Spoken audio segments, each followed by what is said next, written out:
everybody, this is Josh, and I wanted to do a quick video of my American toads. The large reddish collared one is the female, and the smaller brown one is a male.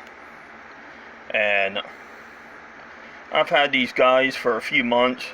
I had a larger one that I had for several years, but she has since passed away. It's hard to tell how old they are if you wild collect them, which I wild collected her in a parking lot the next town over from me, and she was already really huge. I moved her from the parking lot so she wouldn't get hurt. But these are the current two that I have. Like I said, the large red one is my female, and they're very tame usually. They don't live in this container. And this is my male. I call him Popeye, and I'll show you why here in a second. He only has one eye. See how his right eye's missing? His left eye's fine, he just peed. But he's missing an eye. He'd have trouble surviving in the wild, so I have him. But I just got him in here for the video to show him to y'all. This is where they live. Currently in here.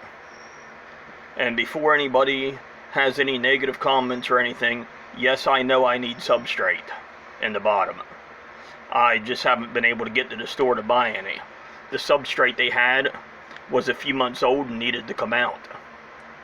But as long as they have a hide, and there's a little bit of water on the bottom that I keep in there so they stay hydrated and moist, that'll suffice for now until I can get the substrate when I get paid. But they live in a 10-gallon, that's all you really need for two of them. This coaster's under here, so the tank slopes at one end so all the water will go underneath there, because that way they can have a dry side too. Plus they can get up on here when they want to. But yeah, I realize I need substrate. I've been keeping reptiles and amphibians for 32 years now, and believe me, it's not going to stay like this. They're going to get cocoa fiber when I get paid. But you can see that the females are generally much larger than the males. That's how it's going to stay. Females are always going to be bigger. But they're both very healthy. The one female, the large one, I had her for 30 years before she passed away.